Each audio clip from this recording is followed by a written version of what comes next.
PBA Commissioner's Cup Finals 2024-2025, pre-match ng Barangay Ginebra at TNT ng laban nila ng Governor's Cup Finals last November 2024 lang. Nag-champion doon ng TNT, so sana makabawi ang Barangay.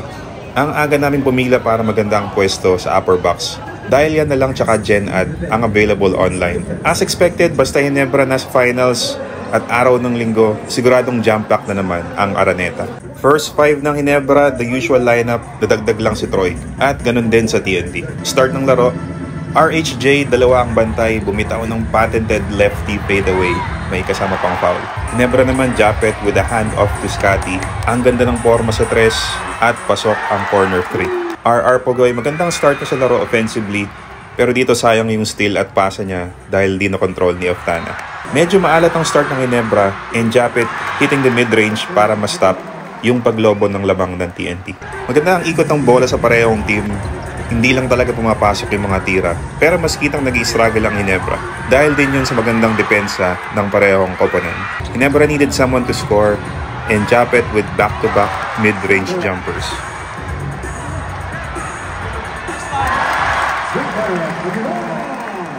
After that, balik mintes uli ang parehong koponan. Buti nilang nakasungkit ng foul si Troy para matapyas uli yung lamang ng TNT. Pero itong Sinambatak, kakapasok lang, instant offense. Brownlee hirap pa din sa depensa ng TNT at napipilitan na lang pumasa sa opensa. Dahil sa dikit ng depensa sa kanya, buong quarter. At yung Mintes, nag-transition naman sa RHJ dunk. Nothing going right offensively sa Ginebra sa first quarter. And credit sa mahigpit na depensa ng TNT.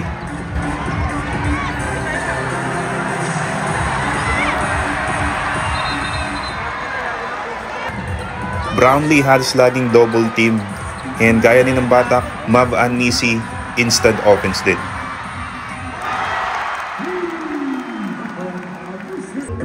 And the first, TNT up 27-14.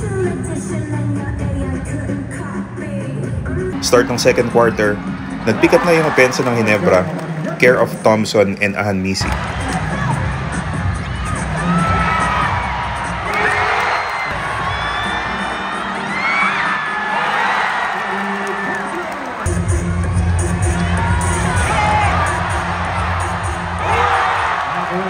Both teams settling sa outside shots pero puro Mintes.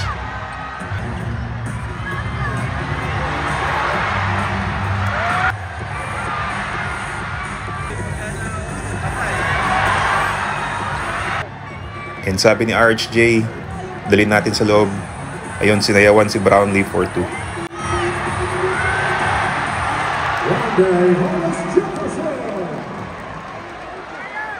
Jamie Malonzo finally, after ilang minutes, na ipasok din yung perimeter shot. Scotty Thompson, ang ganda ng pihit pero mintes. Love to Japet pero inabot yung pasa. TNT, ganda ng ikot ng bola and Aram with the outside shot. Anisi naipit sa ilalim, muntik pang ma-shoot yung pilit na tira. Pero mas gusto talaga ni Mav yung malayuan na tira, kaya yun, pasokan tres. Maganda ang laro ni Anisi sa game na ito, kaya eto, set uli para sa kanya, pero this time Mintes. RHJ fast break, no call. Ginebra naman ang tumakbo. And Brownlee maalat pa sa maalat sa first half. Offensive rebound ni Scotty at wala ring tawag sa attempt niya. Na-hard foul si Japet pero aksidenteng natamaan lang naman. Pero shaken up si Japet sa lakas ng impact na nagdugo pa yung ilong niya. Matagal din yung officials time out. At dahil doon mukhang nakapag-design ng magandang play si Coach Chot. Easy 2 ang TNT dito. Stephen Holt, non-factor din sa game na to offensively. Justin Brownlee finally his first points sa laro. Last play sa second quarter, steal ng TNT at umabot pa yung fast break for 2.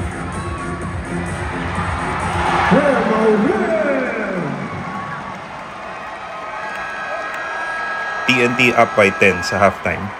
Start ng second half, Still nothing going right for Brownlee, and same thing kay Holt. TNT tuloy lang yung pag-double team kay Brownlee. No easy looks and attempt. Palitan lang ng free throws ang TNT at Ginebra dito. Not a good shooting night for both teams kaya low scoring game.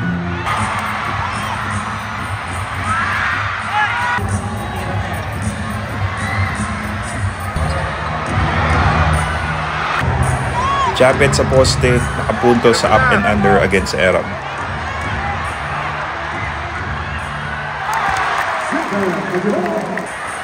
Mini run for Ginebra at baba ang lamang sa 4.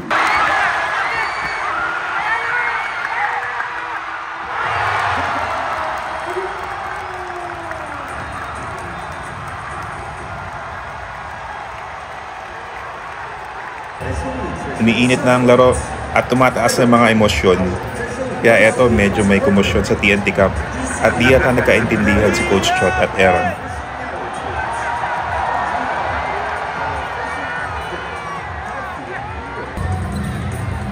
Ang Misi slowly but surely at nakabingwit ng foul.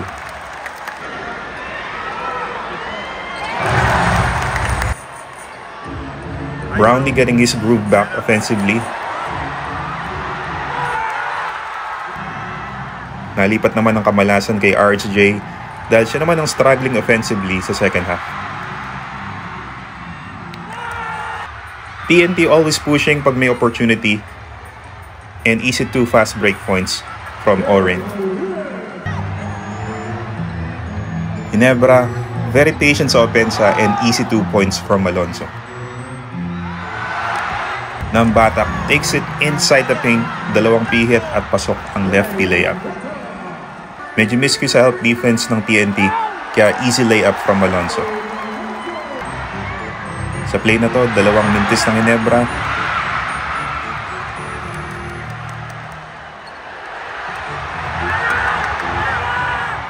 Dalawang offensive rebound.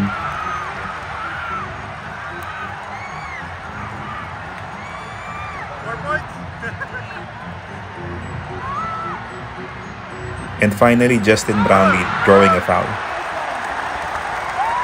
From down 10 sa start ng second half, and now a bucket from Brownlee with 2 minutes left sa third, lumamang din ang Ginebra for the first time. LA Tenorio, first time din ipinasok sa laro. RHJ gusto agad bawiin yung lamang, fishing for a foul pero mintes, at ang bilis naka-recover to follow up his own miss. LA missing his only attempt sa laro. Paftana pumoposte pero di na ipasok yung fadeaway. Brownlee is back na talaga sa laro offensively and able to make the shot at the buzzer. At the end of 3 quarters, lamang ang TNT ng isa, 56-55. Kita mo naman ang crowd, over 12,000 yan, kaya ang ingay sa loob ng Araneta every play. RHJ, ang agang trumabaho sa loob at nakakuha ng foul sa double team ng Ginebra.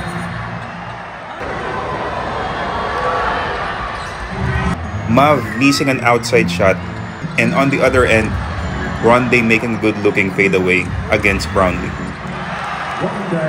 Troy able to get a foul sa paint, pero medyo tahimik siya sa opensa buong game. Bad pass from Justin. And Scotty able to strip the ball from an attempt from Nambatak. Holt another miss, and he is still in the game dahil sa depensa niya kay RHJ. Both teams trading misses.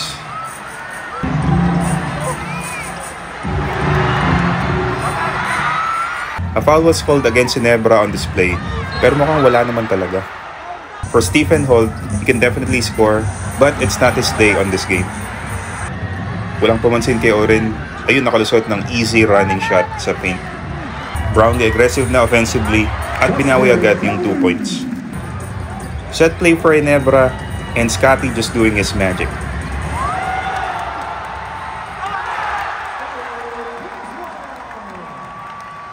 Ilang minutes na lang ang natitira sa laro, kaya lalong humigpit ang depensa.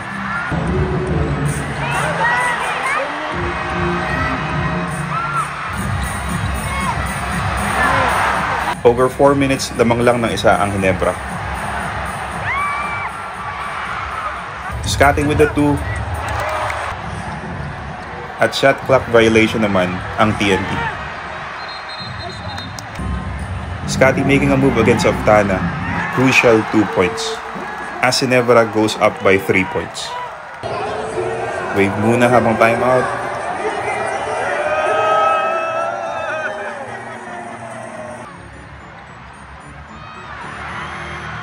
TNT tried going outside, then inside. Pero parehong mintis. And Scotty Thompson with the Kalawit rebound, to the delight of the Ginebra crowd. And Justin Brownlee with the clutch 2.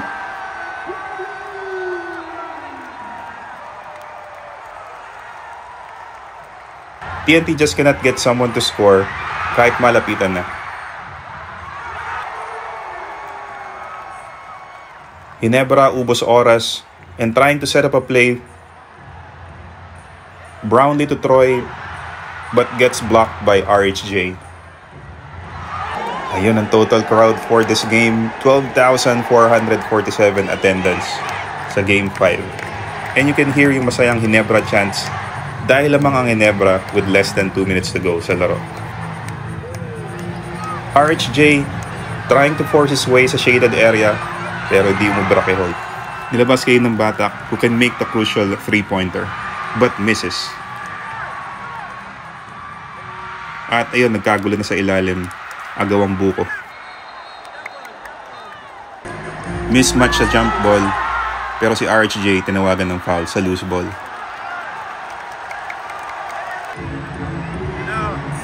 Isolation play for Brownlee and makes the clutch 2 to make it a 7-point lead for Ginebra with 50 seconds to play.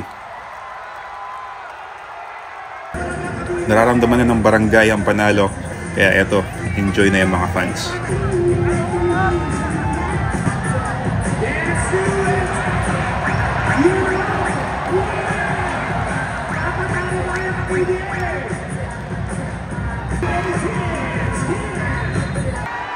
TNT desperation move na at sumubok na sa 4 points pero mintis ang tira. RJ Barrientos biglang pinasok ni Coach Tim pero turnover agad ang nangyari.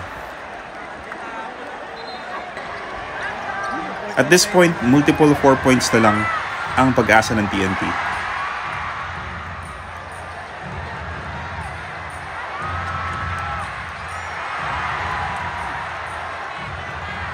Pero mintis lahat ng tatlong attempt.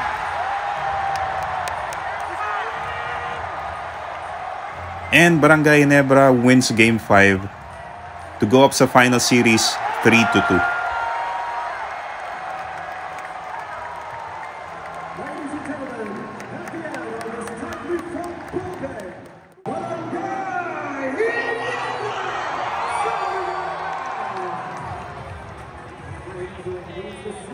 Siyempre dahil panalo ang Ginebra, sulit ang nood ng live sa PBA.